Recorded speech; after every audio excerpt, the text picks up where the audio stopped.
Before we jump into this episode, I want to remind you that while Caitlin and Sophia are dietitians, we're not your dietitians.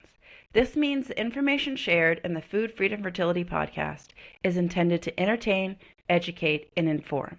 It is not a substitute for medical care. This information is not intended to diagnose, manage, or treat disease. Always consult with your doctor before making any changes.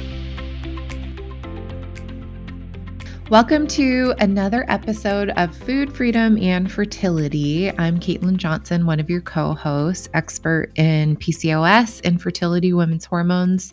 Today, Sophia Pavia is off being a mom and being a pregnant lady. She's at her doctor, I think, right now, and it's not going to be on this recording, but don't you fear. I have a great upgrade, replacement, stand-in, just fun guest and a great episode queued up for you. So I want to give you a little context to this beautiful woman that I'm smiling at. Her name is Patience Axmann, and I met Patience at a house concert. Boy, I don't even remember what month it was, like maybe August or September. Is that close? I don't either, honestly. Okay. I think around then. And I'm really excited to have her here. So I'm going to leave it at that and say hello and welcome because you just heard her voice. And then I'll give her a little bit more of an introduction. So That sounds great. I'm so excited to be here. It was so fun. Patience has been on a podcast or has a podcast. So she's not unfamiliar to the setting, but maybe hasn't always been invited on a nutrition and fertility podcast. So we might be her first for that. Yes. Yeah. So I met Patience, as I just said, at a house concert. It was promoted to me by a couple that attends our church here in Wichita. And I kind of didn't know what I was walking into at all, actually. And I love this couple very much, but I don't know them very well either. And so I just knew that I was going to a house concert and supporting them and that it wasn't at their house. So we showed up at this sweet house on the other side of Wichita from where I live and walked into a front room that was set up so beautifully for a concert, and these sweet little children playing kind of in this room right off their front door, and her very lovely husband who introduced us and offered me my favorite drink, which is what we call a fuzzy water in my house, but a soda water. And my kids felt totally at home. And this house concert started, and it was kind of like a first act, second act, third act situation. And Patience kind of kicked off the concert. And she played these beautiful songs that I think you had written all of them. Mm-hmm. I don't know that you covered anything. And a couple of them really hit my heart for very different reasons. One was it was kind of written helping a friend process birth trauma. Is that a fair representation of that one? Mm-hmm. Like kind of working with God to work through that hard, but also beautiful because it's when this person had their baby. And then the second song, which I even just thinking about could cry, was that she mentioned about a family in her church that was going through a very difficult medical decision for their daughter. And I just happened to have a neighbor that I had been praying about that was in a similar situation. And she played the song and I just cried because I just had this feeling that we must be praying for this same person. It just had to be. And so afterwards, I asked Patience about it, and we had this friend in common, someone that is in their church family and is in my neighborhood family. And I actually pick up one of their daughters and drive them to school most mornings. And so just a family connection. But what really got me with Patience's songs were just this heart for a human experience and how we feel on one side, and painting an image of a God who will meet you in those moments and help you heal and help you see the good and help you process the pain. And I just loved that.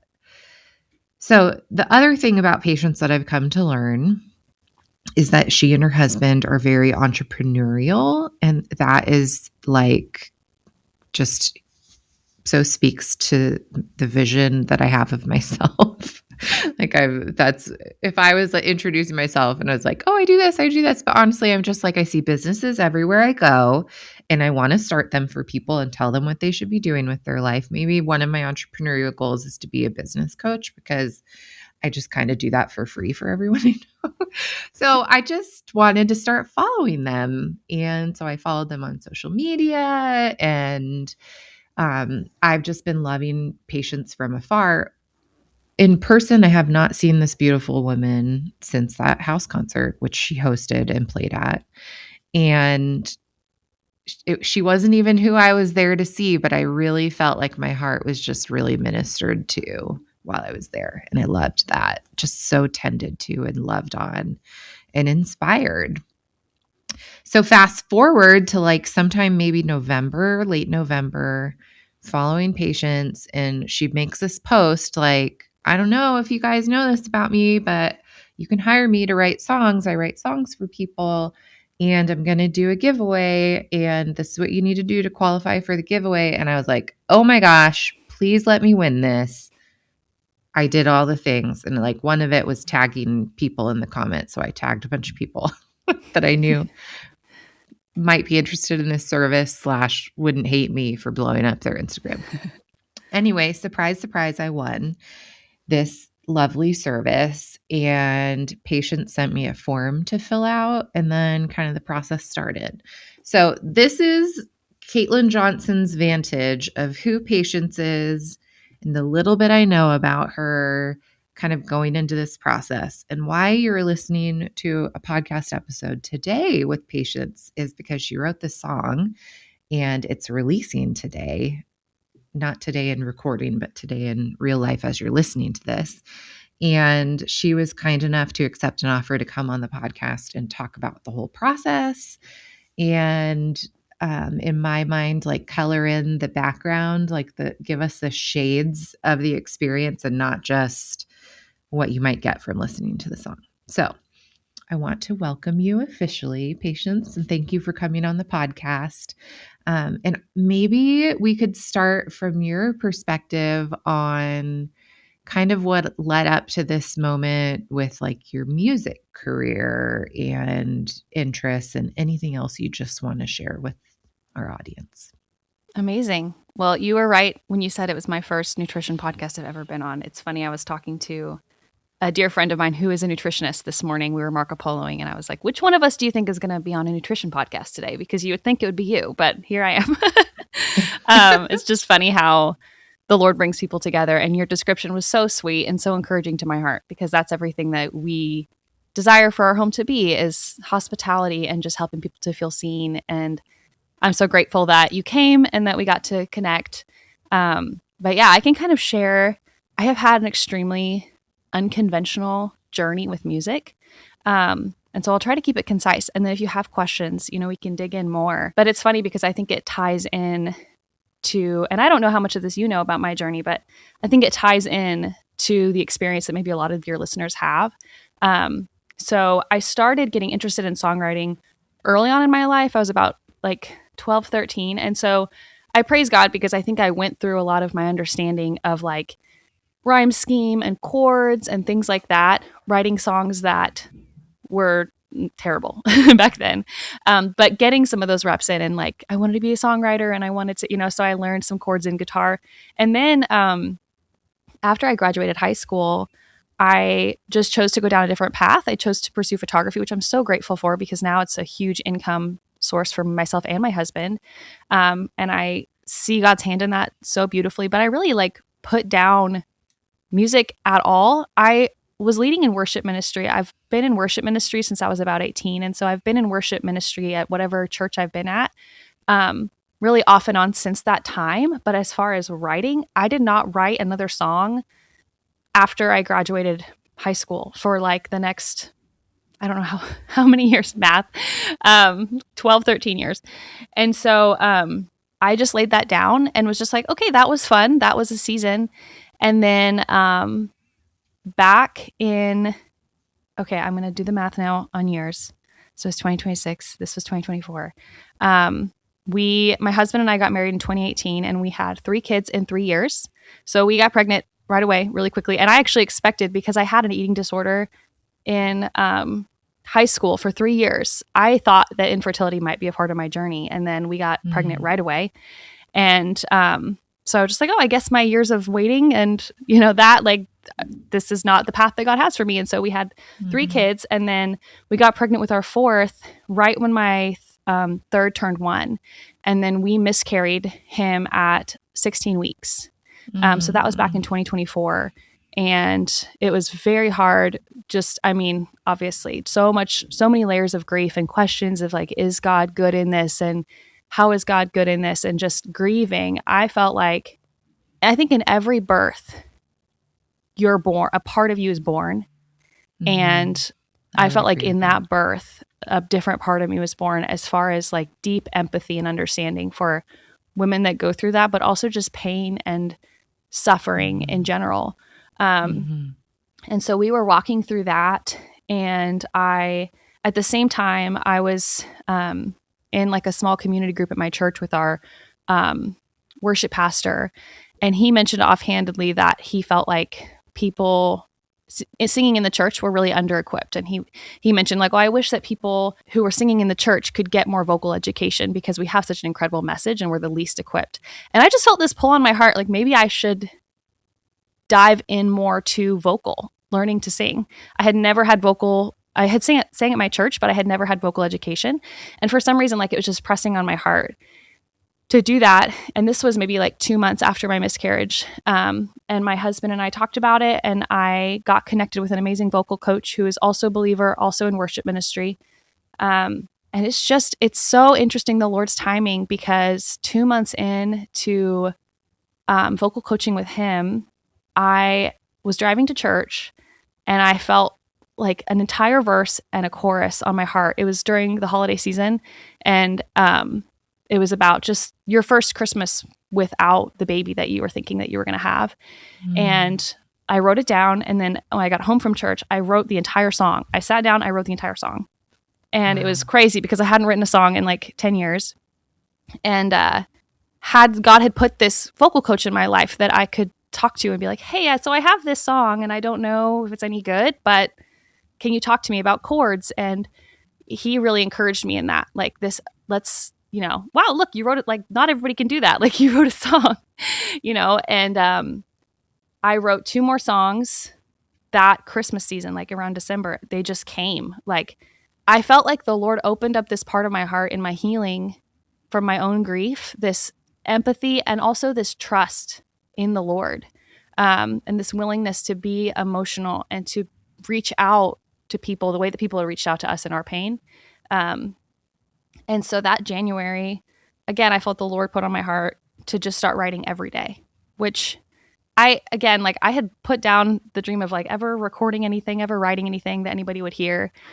And I wrote a song every day this was last year, 2025, January to June. I wrote a song every day. And looking back, I'm like, how did I do that? Because I don't do that right now. But out of that journey came, the song that I wrote for our mutual friend, and just so many moments that I was able to like put what people were feeling into words and sing something and send them a voice memo or send them lyrics. And I just felt like the Lord was birthing in me like this mysterious ability to like just help someone to see that they were not alone. And like the thing that you're feeling that you can't put words to, let me, alongside the Lord, put something together that maybe by God's grace can put words to your pain. And so the music thing for me has just been this crazy walk of faith with the Lord. And every door I've just been like, Lord, what do you want me to do? Do you want me to stop writing? Do you want me to keep writing? So I started learning how to produce my own music back in June. God connected me with an amazing mentor, and I never thought I would do that. So at this point, I'm just like, Lord, what is it that you want me to do? Who do you want me to write for? Whatever it is, just trying to be faithful with that. So yeah, that's what the past kind of year and a half has been as far as music. That's amazing. Sophia and I are so proud to be sponsored by TempDrop. TempDrop is a fertility sensor that you wear on your arm while you sleep, and it has a companion app on your smartphone that you can sync those temperatures with each day. That way, you can track your cycle and know your own body while you're tracking your fertility trying to conceive. This is an incredible tool. It's one of the first things I like to recommend to new clients. And if you're listening to this podcast and trying to conceive, consider yourself one and head over to tempdrop.com. One of the reasons why I love this brand and this company so much is how value driven they are. It was born out of a husband and wife trying to conceive and trying to figure out basal body temping and making it easier. And in alignment with that value of making this information more accessible, they have just decided to lower their price. And in a landscape where everything is getting more expensive, I love that this company is making a bold move to make this product and this technology more accessible to women. So the new base price of this model is $189. This is incredible. You can even use our code FFF10 to get 10% off this new lower price.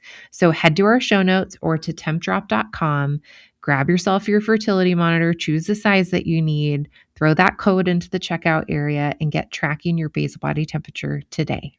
We are taking a break from the episode, and I want to chat with you a little bit about Fertility Cloud. If you've been told you need help ovulating, or you have PCOS and you're trying to figure out your next fertility step, I want to tell you about Fertility Cloud. They make fertility care simple, transparent, and affordable, especially when it comes to ovulation stimulation and ovulation induction treatments. Instead of waiting for months to see a fertility specialist or getting hit with surprise bills, Fertility Cloud lists every price clearly right on their website. You'll see exactly what you're getting into and exactly what it costs. No hidden clinic fees, no surprise invoices later. For my PCOS clients, this is huge. Their ovulation stimulation program can help jumpstart ovulation safely at home with physician guidance and medications delivered directly to you. You can do it all virtually, no driving to clinics or sitting in waiting rooms, and you can often even get appointments same day. If you're wondering, how do we do ultrasounds or what about lab draws? Don't worry, their concierge service helps determine where you can do that locally to you and coordinates with you on your behalf. It's just amazing. And here's the best part. If you're ready to take that next step, you can click the link in our show notes and get $50 off your first appointment. That means you get right in front of a fertility specialist for $115. That first visit gets you matched with a fertility doctor who actually understands your needs, and you'll walk away with a clear plan for your next cycle. So head to the link in our show notes, book your appointment, save $50 on your first Fertility Cloud visit, because fertility care should be transparent, affordable, and built for you. Patience and her husband, from my understanding, have multiple businesses, like a photography studio. They do wedding photography and videography. They own Airbnbs, and those are just the things I know about. I'm sure there's they run a podcast here and there, and but she is this just incredible creative, right? And I have lots of thoughts on that word, but not just the music ability or the ability to take beautiful photos, but like capture moments, capture feelings, display them beautifully. Like you look at her Instagram, it's just like, whoa. There were days where I used to really try and I could never even get close. But I'm personally really learning to appreciate that. And I have a daughter who's got the voice of an angel. And that was also part of my impetus to go to this house concert. It was like, I want to expose my children to music in lots of different forms. And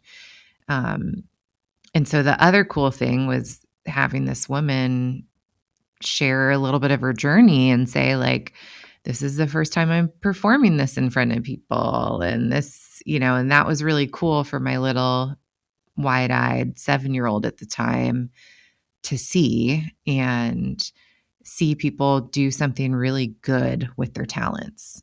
You could be singing a lot of different things, and it could be all about you, but it's very evidently not. And you'll hear that when we play the song here in a little bit. Just the heart there is really something that I think is beautiful and humble and biblical. This year, I've been going to community Bible study, and Sophia does this same Bible study material and kind of format out in San Diego that I do here in Wichita. And the study this year has been the Book of Psalms. And I was really overwhelmed and felt kind of ill-equipped when I heard that that was the thing we were going to spend the year studying. I think I've jumped to the Psalms in verses here or read a psalm there, or like as a part of my way through the Bible, but I had never like really took on Psalms as a study, a book in and of itself. And it has, through a year of hard, coming out of a year of hard with my dad and his cancer journey that lots of you know about, put words to moments that I didn't have any that I could really relate to.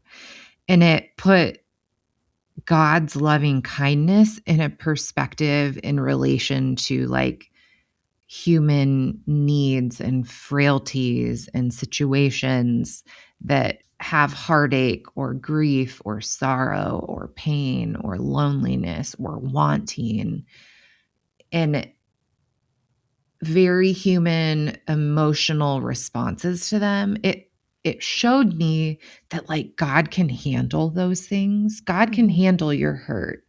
God can even handle you questioning his nature. Mm-hmm. He's God.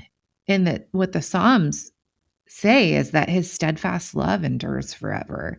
And in times of pain and in times of joy, we should sing praise to him. In times of pain, he can handle us walking through the wilderness, looking and searching and wanting. And I think there's been this kind of like growth in me of realizing how God can take me in all my messiness.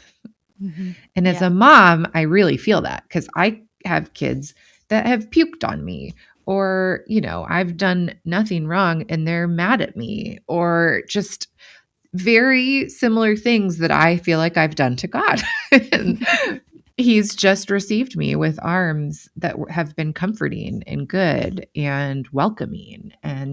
But I think what the Book of Psalms did for me was, in lots of these moments, David especially just like cried it out to God that he was hurt and frustrated. And where are you? There's one psalm that we looked at. I can't remember the psalm. Usually the psalm turns, and then I remembered your goodness, and then this, and then that. There's one psalm that's in there where it's just literally start to end bad. David didn't write it. Someone else did. But it basically ends with like, I'm just sitting here in darkness. And even that, to me, I was like, God, thanks for putting that one in, because sometimes that's how you feel. And apparently you can handle it. You're God. But why did I think you couldn't? And I had to like meekly approach you like, I'm wrong that I'm feeling this way, and I love you, instead of being like, I'm your daughter who you gave everything for, and I'm struggling. Can you receive me in my struggle? I don't need to work through it before I get to you. I can actually just come to you and you'll help me work through it. And that is like, I feel like you have this knack that I've almost not seen with a lot of songwriters to kind of be that way with God. That's a Very lot of my songwriting. distinctly. Yeah. It is like I can feel it without even talking to you about it. I can see it. And I think it's really going to help people. So anyway, Instagram, we met in person. Somehow I won this contest and I felt so excited about that fact for sure. Like I just won the biggest treat ever. Like I log in every day to win the HGTV Dream Home twice. I haven't One of won these it days. yet, but this felt bigger and cooler and more fun. So let's kind of dig in there for a second. Like, Patience sent me a form. We kind of went through a back and forth process, and that was even kind of fun. So, can you kind of describe what that service is and what the process is like? You'll do a better job than Yeah. me Yeah, on absolutely. that. So, it was definitely like a step of faith putting the giveaway out there, because normally when like somebody asked me to write a song for them, I'm like, well, let me like make sure we're a good fit, you know? And so with the giveaway, it was just this faith in the Lord, like, Lord, I'm going to trust that you are going to bring the right person. And I was so excited when you won. I mean, I wish everybody could have won, but Mhm. um, just to get to know you better and, write something for you. But I feel like it's this collaborative process of just gathering, and it's my songwriting process, whether it's with like for someone else, with someone else, or just on my own. um, Gathering threads. Like I'm very much, I think there's different kinds of songwriters. Some people will write something and then write something else, and then one day they'll be like, oh, I have all these things, I'm going to bring them together.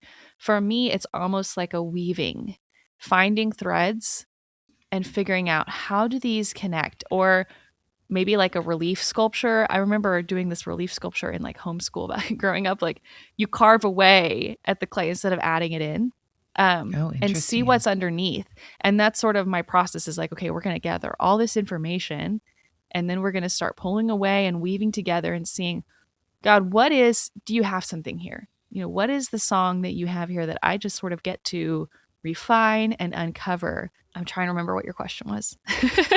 Just the songwriting process, not like it needs Yeah. to be about the form, but like this is also kind of a new offering for you, obviously, because Yes. writing songs, it was kind of like your 2025 in a nutshell. I mean, to some degree, I'm sure a lot of other life and business happened, but Yeah. this, Yeah. this is a newer thing. And Yes. it's also something I want the people listening to hear they could find and have a chance to Yes. Yeah. collaborate in. Yeah. I feel like the form is kind of, I'm glad you liked the form. I put a lot of thought into into it. That the whole process, like, so people can just reach out to me. There's like a contact form on my website, because I do want to make sure in the process that it is something that I feel like is a good fit. Um, but then from there, I think, yeah, just there's something about hearing someone else's story and giving you a space that hopefully allows you to feel vulnerable, like you can share whatever it is that is threads of your story that you might want integrated. The more threads that I can, and the cool thing about what you gave me is you gave me multiple podcast episodes to listen to, and there were so many threads in there, and so I get to start pulling and seeing, and we can talk about that too more, some of the threads that I brought in from that. um Mhm. but I remember, like, I've always thought it was so cool listening to the song in the credits of movies and seeing how they pulled different things from a movie. And so I almost feel like I'm doing that with life experiences or life stories or just life themes. Um, just getting to gather information. And in a way, it's sort of like what we've done with photography for a long time. What is your Mhm. story? And how do I capture that in a 2 to 3 minute song, in a way that really speaks to like the emotion of that moment. So It was a good form. The business person in me was I know, like, I'm "Oh, so I happy you love liked it. this. Let me a couple of the things that she asked was like, "What's your vision for the song?" Um, or like the thing that you want to kind of get across is probably not the word she used. She also asked if there was like a style or songs that I really liked to kind of get a sense of like I don't know, what I listened to or the direction that I had kind of hoped that the song would go in. Um, and then kind of like, what else did you ask? Like this kind of the story behind it, maybe, or Yeah, just kind of getting to know you, your story, and then your goal for the song. Because I had every, like, I thought potentially with the giveaway, like it might be something very personal to someone that they didn't want to be a public release, you know? And normally when I write songs for people, it's either a voice memo or just a very simple piano vocal, um, like recording. And it was really fun to see, like, once I wrote this song, like I really wanted to take it further than that. Um, but but yeah, like it can also just be something really personal. Like I've had friends that have gone through losses, that, you know, just writing something to meet them there, and it's just for them. And so I think that's something with songwriting that is so beautiful, that like it doesn't have to be like a radio hit or like a huge success for a lot of people. My heart right now with what I'm doing with music is I would much rather go deep with a few people than go wide with a bunch of people. Like I would much rather 3 people hear a song and the Lord uses it to minister to their heart in that moment and they're holding on to that than like a million people say, "Oh yeah, that's a nice song," and skip ahead. I mean, and there's nothing wrong with creating songs that are just fun and like, you know, we love that music too. But I have felt the Lord leading me to just really connect and write songs that are deeply personal, for people. And it is, and it was. Okay, I found the form. It is cool. And you can obviously tell this woman owns a number of businesses, but she gave a process and timelines. And then she said, "It's your turn. Share your story. What do you want the song to be about?" I kind of want to read it. Are you cool with that? Yeah, let's do it. What do you want this song to be about? I'd love to share hope through the lens of infertility, something that would minister to women in the waiting. God has so much for us in the waiting. I felt longing for a long time and waiting for my person to share my life with, all while holding a message close to my heart that it may be hard for whoever I loved for us to have a child together. At diagnosis, instead of telling me what PCOS was, my provider told me I'd struggle to become a parent. Barrenness was something I was familiar with. My mother struggled to conceive her first 2 children. Unironically, I was the only surprise among the children, though I'd consider us all miracles. My sister went before me and struggled to conceive, and like sisters we read about in scripture, Hannah, Sarah, and women who had children born out of redemptive stories, like Ruth with Boaz as the kinsman redeemer, Mary who had faith to say, "Be it unto me according to your word." When my husband and I started trying, it took us 3 long years. My pain and ponderings sent me to study and research and helped birth not just my own children, but a work life filled with passion, purpose, and people's whose hearts hurt like mine once did. I often tell clients encouraging stories of women like them, those with more dire circumstances that conceive. While I can plant seeds of hope and I can teach women what to do to improve their own fertility, the real healing and redemptive work is God's. I see myself as a privileged doula, servant to the woman along the way. I'd love to work in pain and purpose. I've had some really interesting conversations in the past year about longing, waiting, and a God of miracles. I'd love to invite you to listen to 2 or 3 episodes of those podcasts to just hear my voice and heart on some of the things. Optional, of course. I didn't want to like take over Patience's life with hour-long plus podcasts. Can I just pause But for a minute and also, say you're an amazing writer? I think that that's so cool. Like you just shared your heart so beautifully and oh, so thank vulnerably. you. And I think that's really the seeds of like where a great moment comes from, is just being willing to like, here's my heart, you know, instead of trying Yeah. to make it like short and concise and, you know, simple. So Oh, thank you. It was interesting because almost a year to the day of winning the contest, oh my gosh, I'm going to cry. I found out my dad had cancer, and my parents wow. live in a home with us here in Wichita.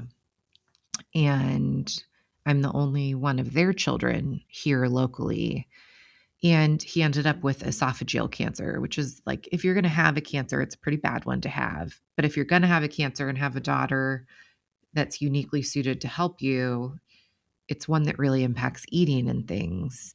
Wow. And if you have a dietitian daughter, you kind of have like a big upside in this Praise scenario. God. Anyway, Yeah. we walked a really difficult treatment road, and this is maybe just something I need to hire you for, not win a contest for, but watching him walk this cancer road felt like a master class in trusting God through really hard seasons. And I like to describe it as like watching him, like you as we're recording this, the Olympics are kind of coming to an end. These athletes come, and like my favorite one to watch was figure skating. They spend their whole life Same. doing these things, right? Yeah. And then they get 2 minutes, or like the long program's a little bit longer, to show what they got. And like, this is it.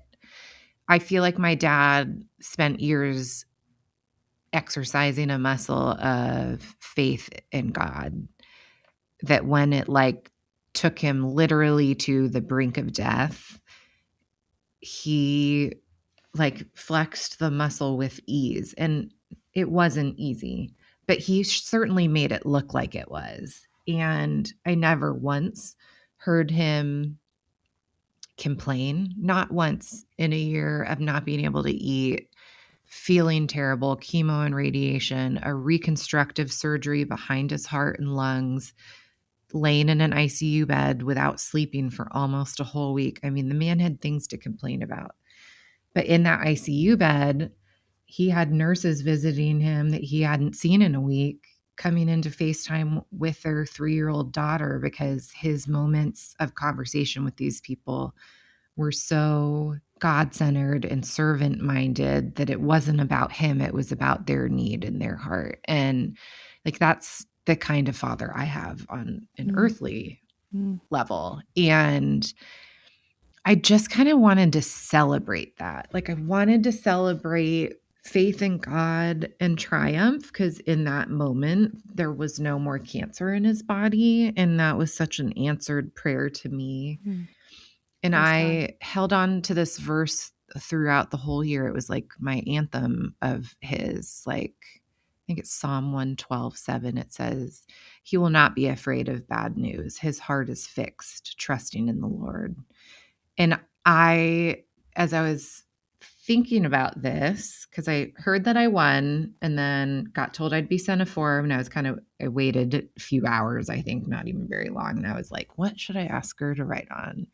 Infertility, hope, longing, pain, God is there in it with you, or triumph in a story of pain and certain death. I mean, Jesus Christ doesn't come back in our lifetime. Like, death is what's next. And still watching a man face that with such a confidence in God. And I was kind of in this struggle in between, and I was praying about it. And I was like, well, I think the song that would do more good in the world right now would be a song that would meet these thousands of women I have access to that are in this pain right now. We can celebrate the redemption side of it later, but like, there's a need right now. And that's kind of what I came up with after my prayer time. And so that's what it came from. But then she asked, what are some of your favorite songs that gave most meaning to you? And this is also an interesting thing, because I have been like I've really like not been on social media much since my dad had cancer. I basically stopped watching any media except for like, I watched The Chosen over like 3 times last year.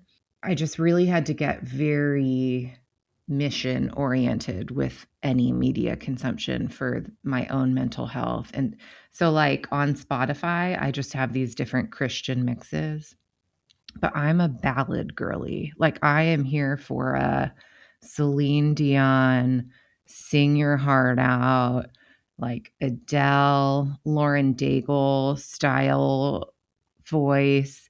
I want the song to make me bawl.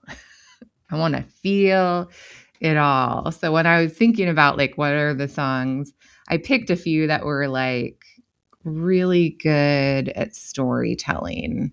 And I think I'll probably, in addition to like links to Patience's website and the actual song we're going to play here for you in a minute, I'll also put these songs because one of them was about storytelling, and the moment in it that like really got to me was this line: "Lift up your head, morning is coming. There's more to your story." Um, the song "It Is Well," I don't know if you knew the history of that song, Yeah, but beautiful. it was born out of like incredible heartache and the message of hope and goodness. And then the story in 2 Kings 4, where the Shunammite woman says it is well in the midst of a circumstance that otherwise would say exactly the opposite. Like, it's actually the most wrong thing I've ever seen. My son just died. She says it is well, all is well.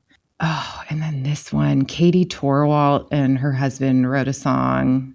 And in it, there's this moment that says, "Oh, my soul, remember who you're talking to." That's, this is a God who's a living God. He's a delivering God. He can raise the dead. Remember that's who you're talking to. Don't tell me that he's finished yet. Like that line gives me chills.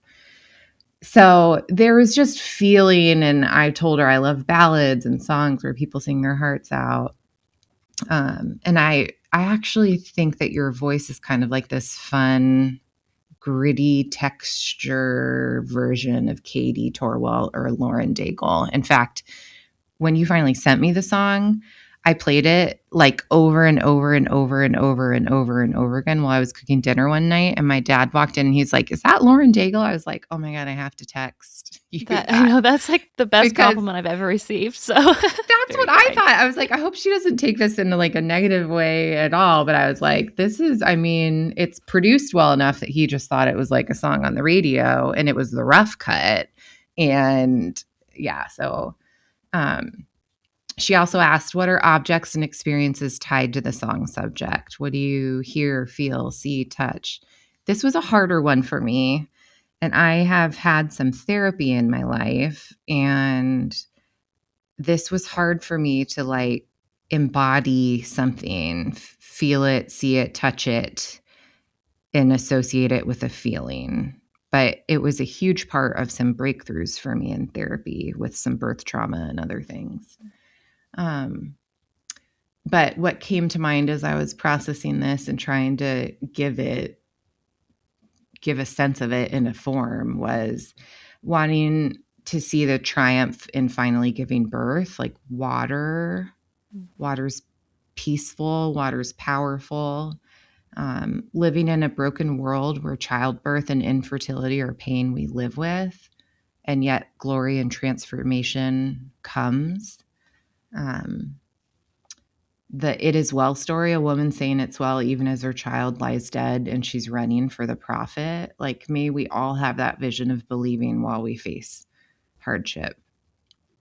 And then the couple episodes that I referred her to in the podcast were the ones with Kendall on what's the name? All about like bread and scripture and theology of baking and health. And My Faith Is Not for a Baby, which was an episode that Felicia Meisenheimer came on, and she had worked through secondary infertility and miscarriages and had processed some stuff. And at the time of writing the song and filling out this form, we hadn't released the second episode in that, but Felicia came back and recorded an episode on having a baby after this complicated loss. And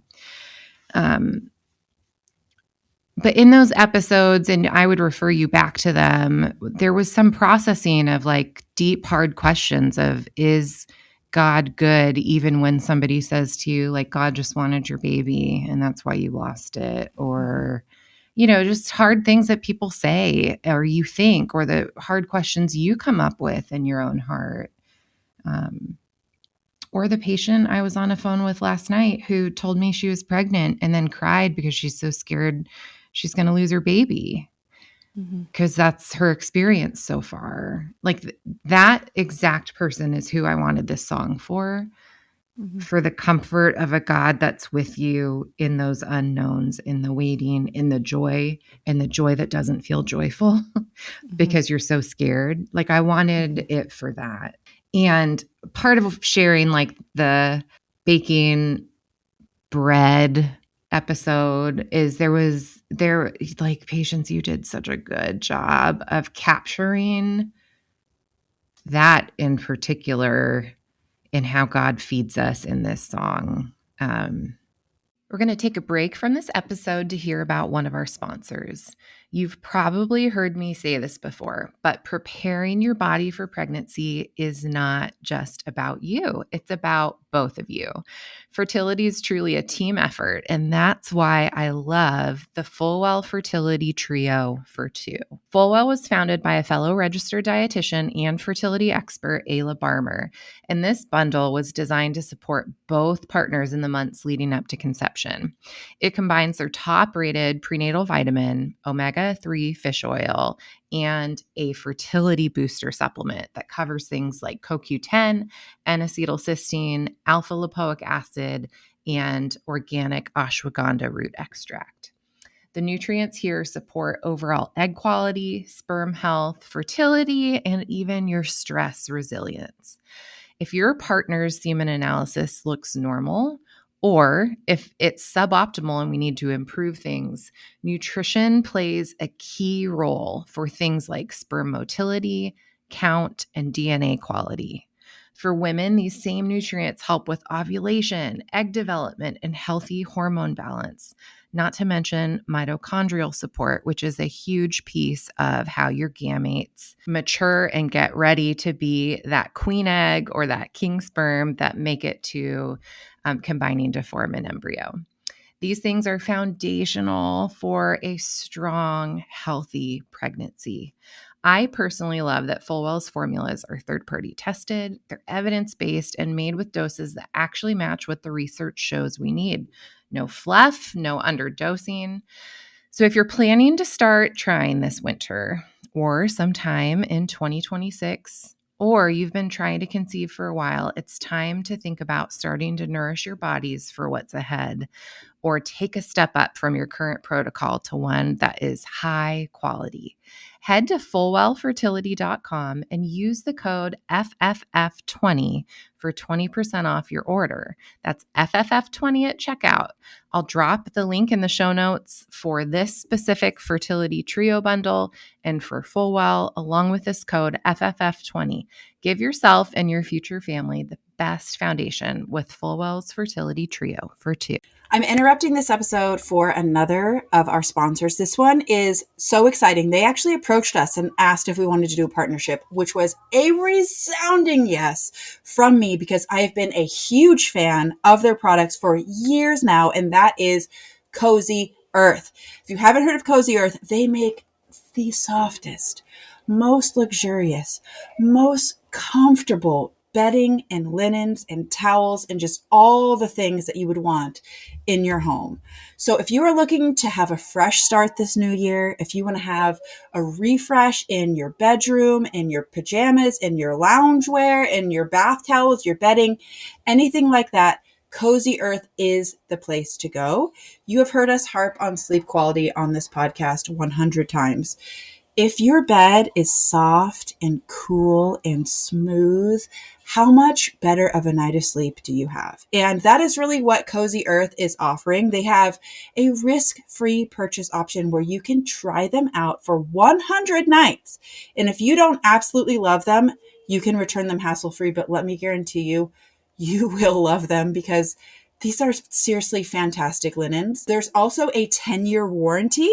So if they are not living up to your expectations within those 10 years, Cozy Earth is there to help resolve the issue with you.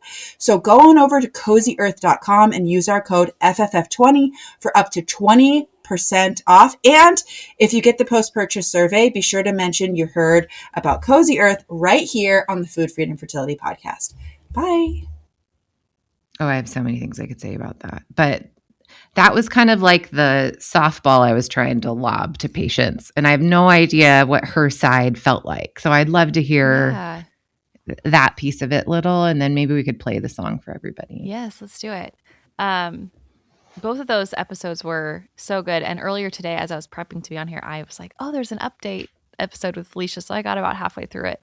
And it's kind of cool to me that like I got to hear that episode. I mean, I follow her and have followed her for years and years. She's been such an inspiration to me with just Bible teaching and theology and stuff. But and being a woman in business also, yeah, she's awesome. But I was so moved in that episode about the concept that our faith is not for a specific outcome. It's not for a baby. It's for who God is and the truth and the beauty of who he is regardless. I think there are so many songs right now. Well, I want to touch back at first to just as you were praying through what you wanted the song to be about. I am so grateful for your heart of like thinking about what's going to bless other people. And that's just so cool to me. And I've been thinking a lot leading up to the release about like just the yeses that have to happen for something like this to come together. Like your yes to saying, I want something for others. My yes to being like, I'm going to put this giveaway out here and trust that God's going to connect me with the right person. And it's just, I pray that like those little steps of faith, that they can be felt in the song, both your step of faith, my step of faith, and the other steps of faith that have come along the way, that they can be felt as it becomes maybe a tiny encouragement for other people's steps of faith. And so, yeah, I read your form and just sort of my process. I don't know if you've seen that meme with like the mad scientist that's like pointing at all the threads. That's kind of how I feel in like when I'm writing. Like it's this mad scientist, like I've got this, I'm taking notes. It's just like, pulling it all together. And it's so exciting because the bread metaphors like ministered to me so much. And it's always a combination of like what resonates with me as an artist to make it emotional. I have to be able to bring that emotion in. And this songwriting process, I felt like it was for other people. And then I was listening to Felicia's, and it is for others, but I was listening to Felicia's story and it ministered to me so much with what we've been through. And I was really challenged by the Lord to make it personal for me too. Like you need to make this in your vocal, you singing of it, in the writing of it. You need to be vulnerable enough that this is a personal aspect of your story. And so when I was listening to her podcast, taking notes, and then I always do my like figuring out the melody and piano late at night because it's quiet. And how old are your children for the listeners? Yes, I have 3 kids, 6, 4, and 3. So it's super fun. And they love music too. Yeah. It's super fun. But it hit me so emotionally because I'm also in a waiting season of, Lord, do you want us to have more kids? What's your plan for us? And the Lord has met me so tenderly and with so much kindness and goodness in that. And I feel like my faith is so much deeper since going through what we went through with our miscarriage. It's just beautiful how he refines us through those things. But yeah, I loved both of those episodes so much. And my main thing that I kind of wanted to keep front of mind was like, my heart is that someone would listen to this in their infertility, and that it would be something, I think when you hear a song, it brings back memories, that it would be something that you could carry with you in your prayers, and that it might be also something that you would get to listen to after. If the Lord gives you a baby, that you could listen to it again and remember all of those prayers and all of those I'm choosing to trust you, God. I'm choosing to trust that you're good, even in this season where I don't know what's happening, that you are good. There are so many songs about, I'm going to see a victory and like, I'm going to believe for it. And and those aren't altogether like unbiblical. Like God is a God of victory. He works all things together for good and he does miracles. But I do think that like, we also need to be reminded that the greatest gift, I was working so hard on this bridge. In fact, up to recording, I'm talking about all the different aspects, but I've always recorded my songs at home. And I just felt with this one, like I wanted to get a little bit more depth. I wanted to make sure I could get the most vulnerable vocal performance. And my vocal coach actually worked with me on recording the vocal in his studio. Cool. And I needed it. So we did the recording the first day, and it went okay. And I went home and I was at the gym, and just like sometimes I just walk on the treadmill just to process. And two things hit me. First of all, I got to rewrite the bridge because sometimes it just comes. It's like, that's it. And the line that I feel like my favorite line in the song is, here in the waiting, I need your presence more than the breakthrough. And just this reminder to myself that like the most beautiful thing that we can get in a waiting season is not the victory, but it's the presence of God. And in my miscarriage, I remember being in the hospital and I didn't see the Father, but it was this strong image in my head from the Lord of him just waiting to catch my baby and just being there with me. And just his presence in that. I don't know why he allowed that. I don't know what I'll know when I get to heaven, but his presence was so strong there for me and for my baby and for my husband that it's this beautiful gift that we can always know is there for us. And so I went back, and also the other thing that I just sort of came to me when I was at the gym was like, if you are not going to sing this song with everything in you, what are you doing? And I think my vocal coach had said something similar to me, like, Patience, like, there's more in this. Like, you gotta like, it can't just be a ministry song. It has to be for like you emoted too. Kind of. Yes. Yeah. And so it was very vulnerable, just being like, I'm going to make this song my testimony too. And I think that when we share openly and vulnerably with the body of Christ, it opens up opportunity for more vulnerability and openness in others. And so praise God for that. But a thread I just picked up on, and by the way, I'm learning to knit better. And so I love this amazing thing that's going on.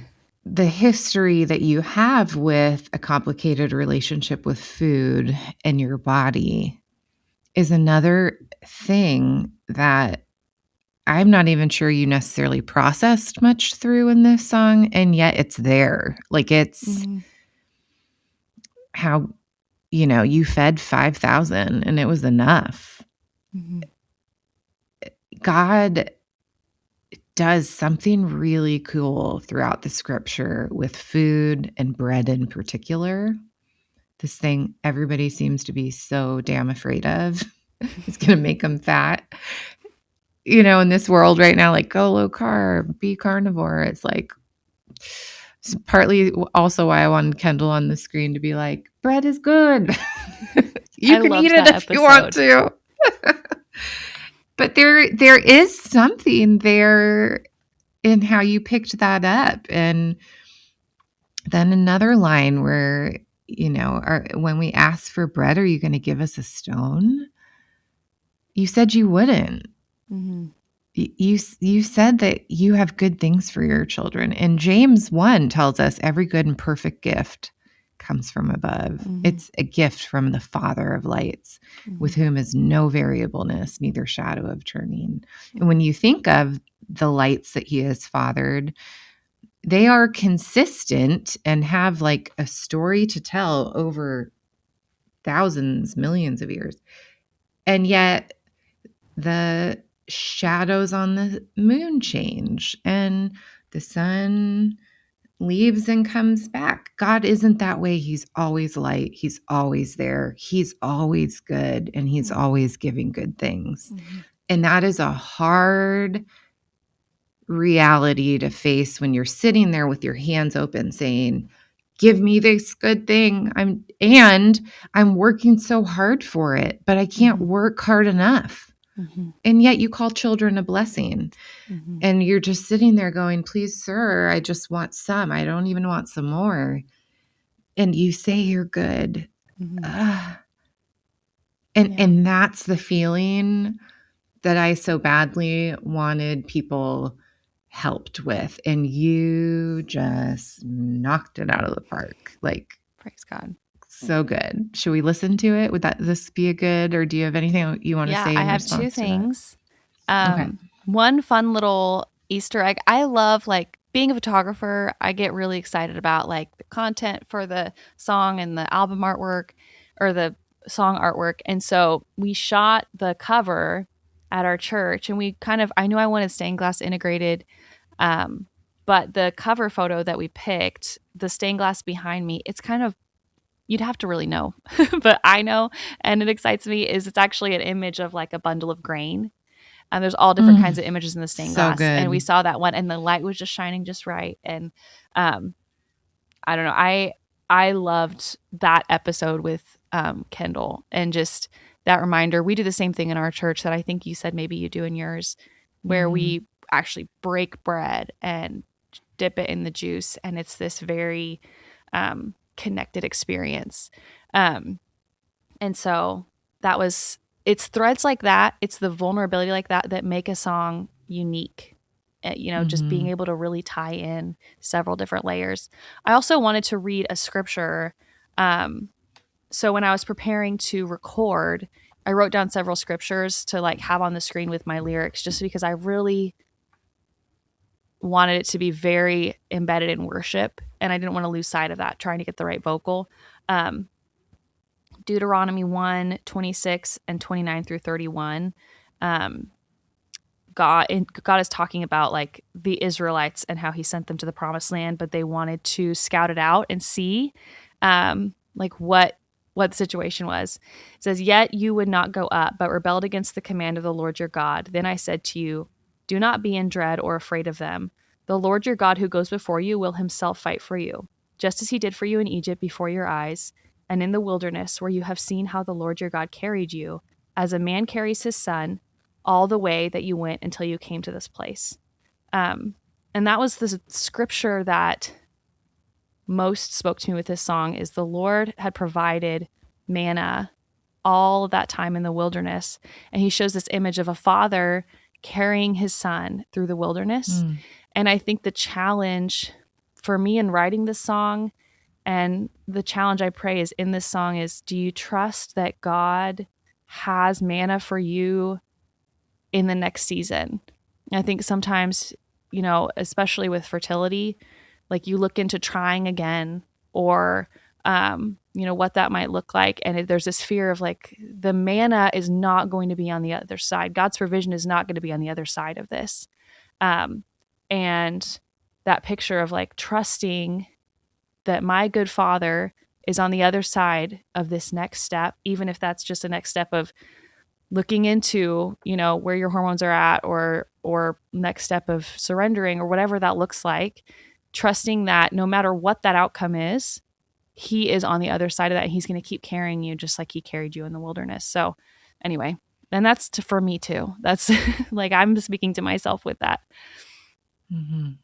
Yeah, all of it. One thing Kendall brought up in that episode that still blows my mind to think about is the 9 months of labor that was circumvented by manna just being delivered from heaven.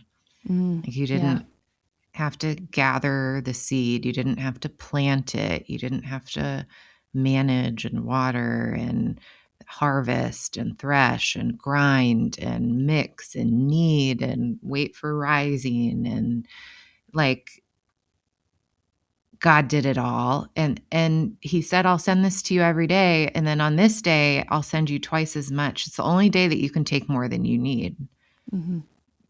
And when they didn't trust that, He's just like, the worms ate the bread. Like, trust that I'm going to give you what you need. Yeah. And yet Felicia's right. He doesn't promise us all babies. Mm-hmm. Mm-hmm. And that's a tension is Mm-hmm. I'm trusting for something that you haven't necessarily said. I'm going to give everybody, every one of you listeners that's still waiting, every one of you will get pregnant and have a healthy baby. No. Yeah. We don't have that promise, but we do have God. Mm-hmm. And we do have a Father who is carrying and holding and comforting and soothing, and a God who's for you and loves you, and a God who sent his only begotten Son into the world so that you could have life through him. He's a God of life, not a God of death. No. Yeah. And these are all things that are really hard to hang on to in the midst of the trials of life. Mm-hmm. And that tension between still being in bodies impacted by sin in a world still ravaged by it, and yet seeing God's kingdom come on earth even now. Mm-hmm. So yeah, it's so good. Okay. So quick. So the version I sent you, I had produced that version, and there were just a few aspects that I really wanted in it that I was struggling to get on my own. So another, like, just the Lord's provision, another mentor connected me with an amazing producer named Joshua. He lives in Dallas, and he's a believer, and he's in music ministry as well. And he just brought it to life in such a beautiful way. And I'm so grateful for you and your faithfulness in sharing your story, and for Austin, my vocal coach, and for Joshua. Like, I think some songs just require a community, and I feel that in this song. And so I'm just really grateful for everybody that was a part of it. Oh, I love that. Okay. I'm going to press play. Also, guys, this is my first time hearing like this version. I've heard the rough cut, which sounded produced and perfect to me, but this is like it's my maiden voyage with this.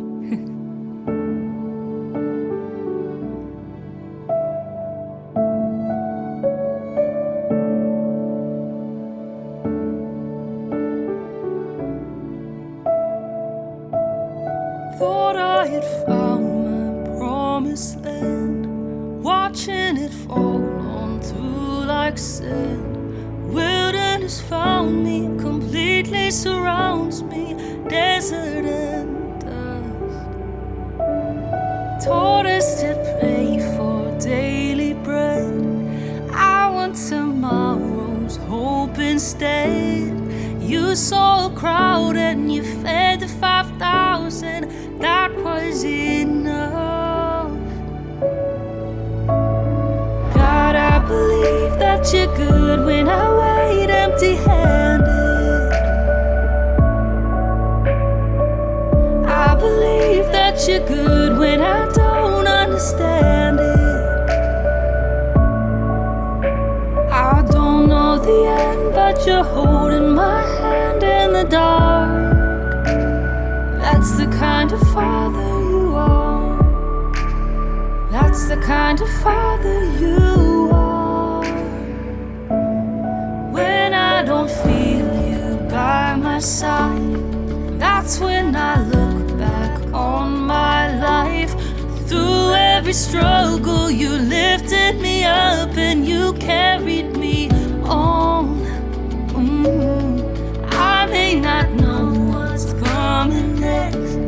I know that this is not the end. Seen and tasted, nothing is wasted. My God is not done. He's not done. God, I believe that you're good when I wait empty-handed. I believe that you're good when I don't understand it. Don't know the end, but you're holding my hand in the dark. That's the kind of father you are. The father you are. Father, you said, When I ask for bread, you won't give me a stone. Although I walk through the valley of death, I am never alone. Father, my faith is not in the outcome, my faith is in you. Here in the waiting, I need your presence more than the breakthrough. Father, my faith is not in the outcome, my faith is in you. Here in the waiting, I need your presence more than the breakthrough. God, I believe that you're good when I wait empty-handed.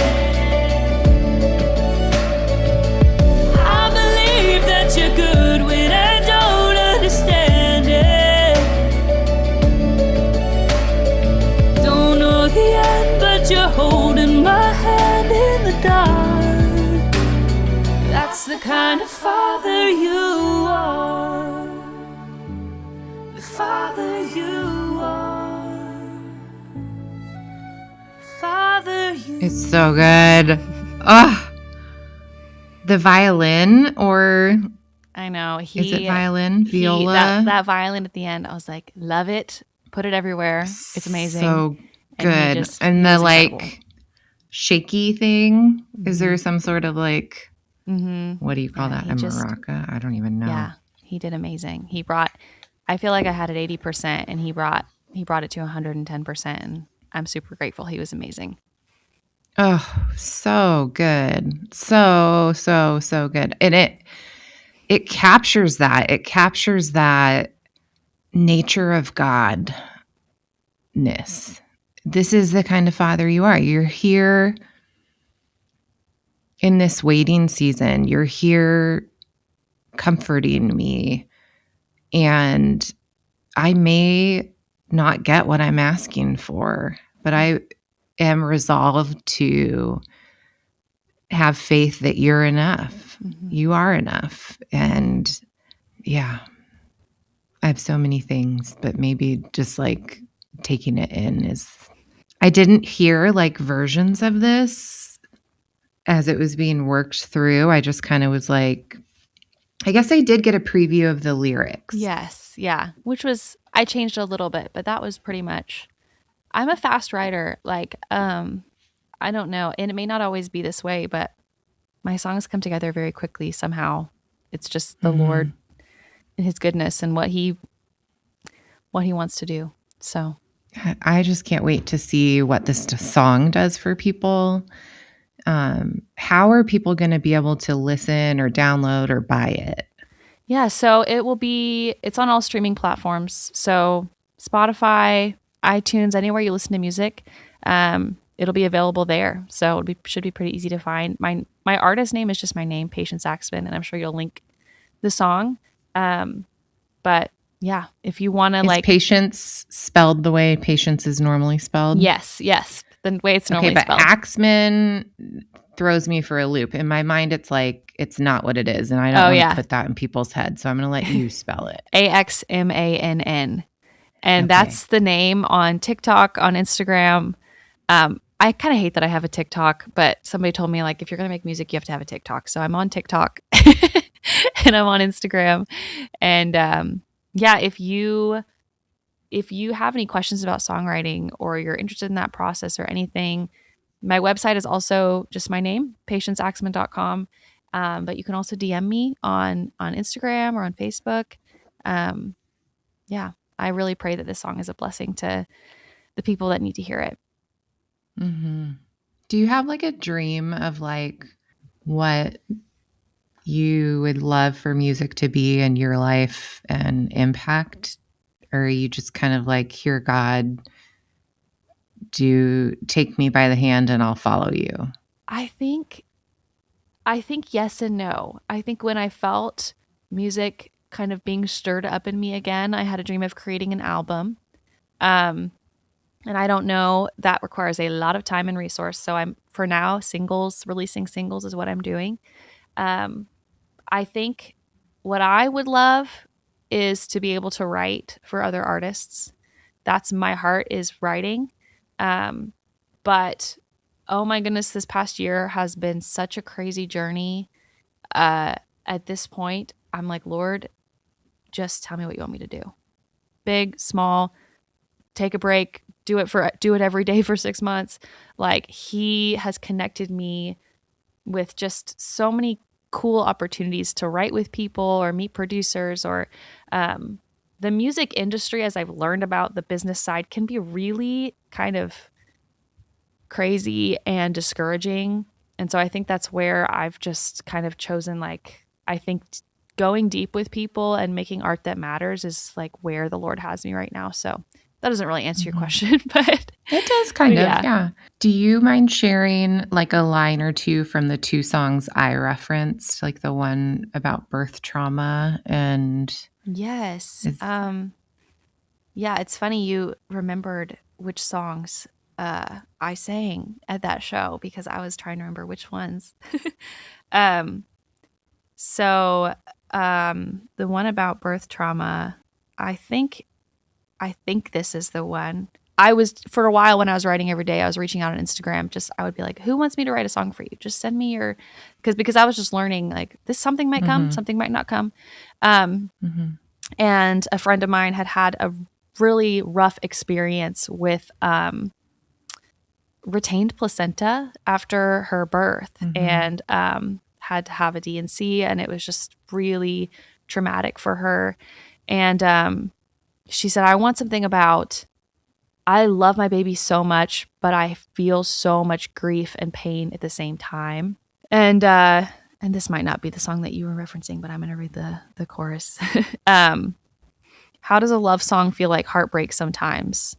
How does my soul feel so full yet empty? And I wish that I could only feel right, be the mom that always smiles. I wish that I would never lose sight of the little things. I feel like heaven's here because of you, but there are thorns here in the garden dew. I will plant my shovel in the ground and dig them up over and over again, my love. Yeah, I think that kind of sums up postpartum. no kidding. Oh my goodness. And then the other one, go ahead. 3 back to back, like postpartum into pregnancy for you. Oh, I know. Oh, yeah, it was. Yeah, it was a lot. But I learned a lot about myself, and we learned a lot. My husband and I learned a lot about each other. So, I don't think I ever would have started going to therapy had I not had children. So that's had I not had birth trauma. I wrote a song called "Makings of a Miracle," which I would still love to record and produce at some point. I'm just kind of waiting for the right moment. But a mutual friend of ours, their daughter has had seizures, and she ended up having to have brain surgery. Our whole church has been praying for them. And I remember I was talking with her. It would be about a year ago now. They were getting ready to have this surgery, and she had just found out that she was pregnant. And we were just processing through that. How do you feel? And driving home from church, the phrase "makings of a miracle" just like came to me. And so after the kids went down for nap time, I just wrote this and sent her a voice memo. But I love the name of God. Incredible song. And send her a voice memo. I just love that so much. You're so sweet. Like, this is just your normal experience. To me, that would be like, oh, it's just so good. It's so good that you are gifted this way. It's so good you're willing to walk in it and be vulnerable. And guys, I mean, you just heard her voice. Like, she's got this really yummy, different, sweet and gritty, and I don't know, it's like I can just feel you when you sing. Do you know what I mean? I've heard it's people your voice, say that, so you probably, but I appreciate that. I don't hear it when I sing, and so I'm like, well, Lord, just do what you want to do. It's good. But it's very unique, and that's one thing I love about it is like, you're not just some pretty voice on a radio. You have a pretty voice, but it's a really cool instrument. I guess that's the way I want to say it. Is like there's also like this instrumentness to the way you sing that's really cool. Thank you. I feel like I always wanted to have this like really soft, like Audrey Assad, Stephanie Gretzinger voice. And that's just not the voice that I have. And so I'm trying to be better about just trusting the Lord and growing in, what it is. I think we all have to just grow in what it is that he's given each of us. So, Yeah. Mm-hmm. So I wrote this chorus. I love the name Elroy. When Hagar goes out into the wilderness and God approaches her and tells her, like, I'm going to take care of you. Go back to Sarah and Abraham. And she says, I have seen the God who sees me. And Elroy means God who sees. And that's one of my favorite like names of God in the Bible. So I wrote, God's not lost. He's never late. He's not holding out until you have more faith. He's Elroy, the God who sees. He is moving mighty mountains in the mysteries. I don't know how, but what I know is this is the makings of a miracle. So, yeah. Hey friends, we're taking a break from our episode to talk about one of our sponsors. And this sponsor is the PCOS app. Did you know that I made an app all about PCOS? Well, I did, and you can find so many resources in it. We have slowly moved all the resources from my PCOS Hormone Academy course over into the PCOS app, and that talks about all things PCOS topically. Like if you have acne, you can go look at the skin and acne modules and see what does Western medicine offer? Why does this impact PCOS? What can we do about it? What are natural remedies? What are nutritional remedies? We talk about hair loss and hirsutism all through that lens where we go through what is it? Why is it impacted by PCOS? Or why do we need to pay more attention to this particular thing? And what can we do about it? And we provide a vast resource to help you both advocate for yourself at the doctor's office and treat yourself at home naturally. Now, the exciting thing that I want to share with you is starting in January 2025, we're starting to migrate all of the content that I have published so far on fertility into this app. I used to sell a course for $700 all about how to get pregnant with PCOS, and that is all getting moved into the app between January and March. So you can take the course as if you enrolled in the whole thing for $10 per month. So head to your app store, whether you're on a Google Android device or an Apple device. If you type in PCOS app, you just look for that really pretty lavender flower. You'll find it. Download it and join us because you're going to get weekly recipes and all the fertility-focused PCOS content that you need. It will start being uploaded under the Academy tab. So stay tuned for that, and let's get back to our episode. Hey, it's me again, Sophia Pavia, registered dietitian nutritionist specializing in women's health, fertility, and optimal progesterone production. And I'm interrupting an episode of my own podcast to tell you about my online course called Ovulation Unlocked. So if you've been listening to our podcast episodes, you've probably heard a lot of things about basal body temperature, cervical mucus, cervical position, and tracking your fertility. Well, I have designed a 90-minute self-paced online course, which I titled Ovulation Unlocked, that puts all of that together and teaches you how to be the expert on your own fertility from home. This course is designed to put you in the driver's seat of your own fertility, not only so you can know what's going on with your body on any given day, but so that if you need medical help, you can show up to the appointment informed and ready to communicate. Too frequently, us women show up to our doctor's appointments and just say something like, I want to have a baby.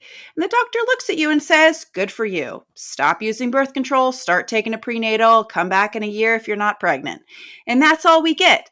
However, Ovulation Unlocked puts you in the driver's seat, puts you in control of your fertility to where if you need help, you can show up to that appointment informed and ready to communicate your needs. So if you want to become the expert on your own body and your own fertility, head on over to my Instagram bio and tap the Ovulation Unlocked link today. And she is. Their little girl is just a little miracle. It's She been really is. amazing to get to pray for them and see God's faithfulness and just their faith. Their faith through that has been amazing. So good. A God who sees. And I think in this, the audience listening to this has a tendency to feel unseen, lonely, like, and what they're going through many times is an invisible struggle. It is one thing to lose a baby, especially if you've gotten to the point where like you've told people you've been pregnant or you're showing. But for many people who just can't even conceive a baby, you get asked the questions like, when are you guys going to start having kids? And it's like they have no idea the struggle and the pain and the grief that month after month after month you experience fresh. And it's invisible, invisible. Or even early miscarriage. Like I had a friend that lost her baby at 8 weeks. Same time I lost my baby at 16 weeks. Everybody knew I was pregnant. I had a meal train. And you can't compare pain, right? Like we all feel pain differently, and God is near to all of it. So I'm not trying to compare my pain to hers, but nobody but me knew that she had lost her baby because she hadn't told anybody. And it's equally hard and painful. And God, I love the verse. I think it's in Psalms. I should know the reference, but the sacrifice that is pleasing to God is a broken and contrite heart. And it kind of goes back to what you were saying about like, I kind of want to have everything together. Like, Lord, I'm sorry that I feel this way. And I want to be, I just want to say like, I have faith and I trust you. And like, God isn't asking for that. Like he's asking for our broken spirit. And God is so well acquainted with what it feels like to lose a child. Like, I think we forget that too. Like he saw Jesus die on the cross. And so when with infertility or with miscarriage, like, God is so close to that, and he's so near to that. He knows exactly what that feels like. And just like Jesus wept with Lazarus sisters, like he knows what he has on the other side for you. And he knows whether it's a baby or whether it's, other blessings that he has for you. He has good things for you, but he's also right there weeping with you in that. I've thought about that a lot, even like at the very beginning. Like God set man and woman up in a very good place, gave them instruction, gave them authority, name the animals, keep this garden, like replenish the earth. And man steps out. And I've often read the verse when God says, "Woman, what have you done?" as almost this like heartache, like, woman, what have you done? Like the loss that God had in that moment. It wasn't just man. God had a huge loss in that moment and has been working from that moment to restore a family and has a future he's preparing for us. And it will take ages for us to feel God's love demonstrated, it says in Ephesians 2. And there's a day that's coming where he's going to dwell with us and we won't even need a sun because his light will be light enough for us. And God, I've always felt that, like this sense of like God had deep loss too. And then I think of Jesus in Hebrews. It says he is acquainted with our griefs and our sorrows, right? We don't not have a mediator that isn't acquainted with those things. He actually has been. And because of it, he's in a unique position to provide help when we're in a time of need. And that rawness to the temptations he withstood, the life he led, upholding what he upheld and fulfilling the law, that he could be a perfect sacrifice, but also a good and faithful high priest, and also the mediator of a new covenant. All the different roles that this man fulfilled for us, that he is uniquely capable of helping and having grace for us when we are put in positions of want and pain. He gets it, and he stands there as a high priest in the throne room of God, adequate and capable to continue to kind of stand, giving us access to God. That's what a priest did. He went and offered sacrifice. He is the forerunner. He goes before us so that we can go too. And Yeah, preach. That was amazing. when you're in that position of longing and pain and grief and sorrow, there's Jesus. He's always so near. I think he's there's like a special nearness of the Father and of Christ, the Holy Spirit, when we're in our darkest times. You know, he doesn't run and say, okay, I'm going to wait until you get yourself back together before I'm right there with you. No, he's like the father running to his son who finally came home. He was looking and waiting and put a robe on him and prepared the feast. Yeah. And even just the way you named the song, The Father You Are, it's not about us, actually. It's about your goodness. It's about your satisfying our longing. It's about you meeting us in the wilderness and having what we needed. So good. Thank you so much for the song, for the heart that you put into it, for your vulnerability, for saying yes when God asked. Like, you gave me such a gift. Oh, guys, also, I think I got it on Christmas Eve. Did you send it to me on Christmas Eve? What a gift. We're not big, like, we buy each other gifts in this home, like an experience or just the time together is more than the thing. And usually really it's the food. Like, let's be honest, my life is about food in so many ways. It's always about what I get to make and serve people. But it was a remarkable gift. And I will say that the line that you put in the song about being in the dark and God holding our hand. My dad doesn't have cancer right now, but he's going through some really hard things secondary to it, in secondary infections, and he still can't really eat. And we're trying to figure things out. He's been on tube feeding for almost a year at this point, and the nights have been long and hard for him. And he told me after he heard the song, that line, just, he has this vision now of God holding his hand in the dark. Wow. And that, you know, I love that. I think that's really cool because I God. chose not to have you write a song for my dad, and yet you still wrote a song. The Lord gave you something. Yeah. How sweet. Yeah, because it really is. It meets people in this longing, but it also isn't like fertility. Right. This is the only thing about you, fertility, or like, let's sing about Sarah and Elizabeth and Hannah. You know, which we also should do. But it just does. It just met people right in the need that I hoped it would. Praise God. And that's so cool. So thank you.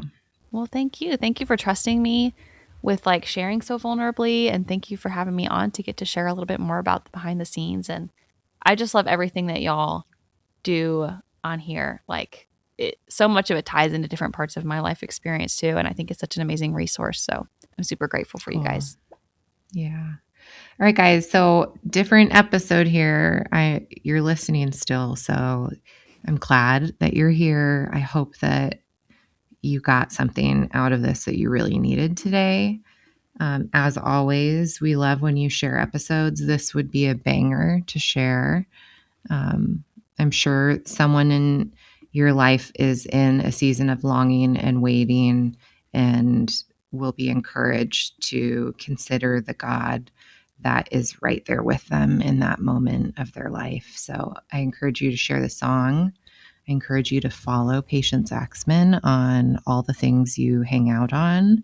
I have started following her on Spotify too. So like, I'm alerted if she produces something new, which is really cool. You should do that. I don't know how much money is in songs for like streaming and stuff, but listening to it over and over again, it definitely tells the algorithms people like it. And if you're like me, you'll want to do that while you're cooking dinner for like an hour and just let the song take care of you. Yeah. It would help it reach more people for sure. And maybe I could buy a latte with $5 if I make enough streams. So I would There's like to buy not a lot of you money latte. in streaming, but No, I don't think there is. But but it getting to the right person maybe, and something else Absolutely. coming of it. Who knows? What does God have in store? What a fun adventure to wait and Yes. see. Yeah.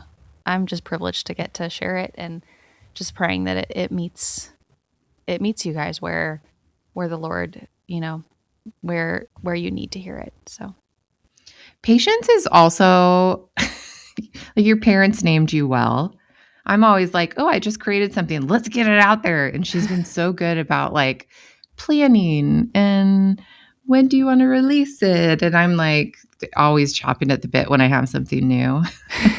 no, I am too. It's been very hard. Like I even have posts scheduled that I'm like so excited to share it, and I have to wait. So It's kind been of a like that journey. anticipation for a vacation or a holiday or a birthday where you're like, oh, I just want that day to come, you know? Yeah. Yeah. Absolutely. Okay. Well, listeners, we'll see you next week. Definitely subscribe if you haven't yet.